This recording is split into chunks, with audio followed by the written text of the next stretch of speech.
വണ്ടികളിലെ ആ ആക്റ്റീവായിട്ട് ഫോക്കസ് ചെയ്തപ്പോൾ ചിരിക്കാനുള്ളൊരു സമ്പ്രദായമാണ്.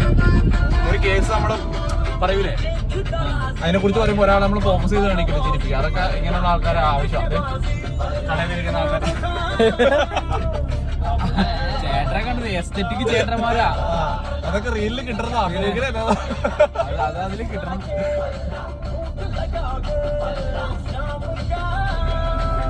അപ്പൊ ഇത് ഡെയിലി ലൈഫ് വ്ലോഗാ? ഇത് ഡെയിലി ലൈഫ് വ്ലോഗ് ആക്കണം ഇനി. അവിടെയാണ് നമുക്ക് ഏറ്റവും കൂടുതൽ സാധ്യതയുള്ളൂ. അപ്പൊ കണ്ടന്റോ? കണ്ടന്റ് പല രീതിയിൽ ഉണ്ടാക്കണം നമ്മൾ. നീ ഉള്ളപ്പോ കണ്ടന്റാണോ പഞ്ഞ? ഇരിക്കുമ്പോൾ നമുക്ക് കണ്ടന്റ് ഇട്ടുണ്ട്. അതെ അതെ. പിന്നെ മെക്സിക്കോയിൽ പരാതനായ ഒരാൾ വരുമ്പോൾ അതിലും വലിയ കണ്ടന്റ് ഇടും.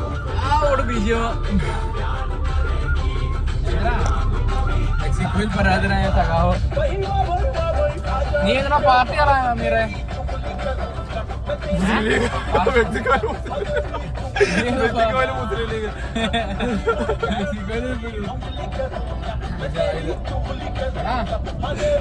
24 തീയതി വർക്ക് വരില്ലേ? 24 തീയതി വർക്ക് വരില്ലേ? പണിയെടുക്കണ്ട, ചുമ്മാ പുറകിരുന്നാ ഇതേ.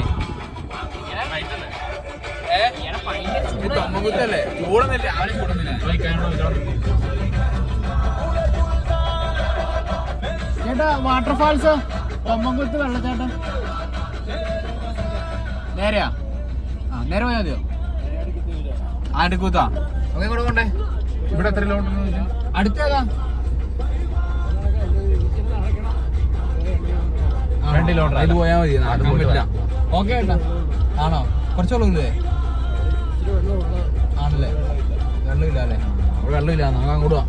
ചുമ പോയി നോക്കാം. ഓക്കെ ഏട്ടാ. ശരി ഏട്ടാ. അപ്പൊ ഗായ്സ് എടാ കോള് ആർക്കാ വിളിക്കണേ?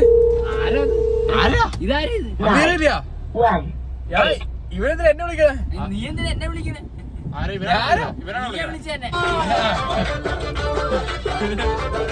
ശരി.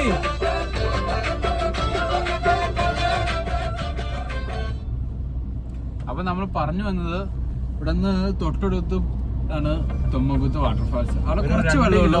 പക്ഷെ ആനടിക്കൂത്തിൽ നമുക്ക് ഒട്ടും വെള്ളമില്ല എന്നാട്ടെ ഗൈസ് പറഞ്ഞത്. അപ്പൊ ആനടിക്കൂത്തിൽ ഇപ്പൊ ഒന്നും പോകാൻ നിൽക്കില്ല. ഇല്ല, അവിടെ മഴച്ചാട്ടം വേണം. തന്നെ മഴച്ചാട്ടം, മഴവെള്ള സംഭരണിയോ അല്ലെങ്കിൽ മഴ പെയ്യണം, എന്നാലേ കാര്യമുള്ളൂ.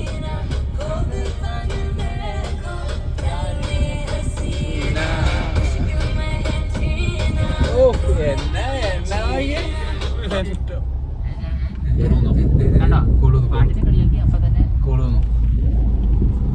അപ്പൊ പിന്നെ ഞാൻ പറഞ്ഞു വന്നത് നമ്മളിനി പോകുന്നത് ഇവിടെ തൊമ്മൻകുത്തിലെ മൊഹദ്ദീൻ ജുമാ മസ്ജിദ് എന്നും നോമ്പുറപ്പിനുണ്ട്. വരേണ്ടവർക്ക് വരാം. ഇവിടെ ഒന്ന് കണ്ടില്ലെങ്കിൽ എന്നെ പരിപാടി ആൻസർ എപ്പോഴും അവിടെ ഉണ്ട്. പിന്നെ നമ്മള് പറയാനുള്ളത് ഇത്രയൊക്കെ ഉള്ളൂ. എടുത്തോ. പാവം ഫാമിലിക്ക് ആയിട്ട് പോകണത്. ഈ സിനിമയിൽ പണ്ടാ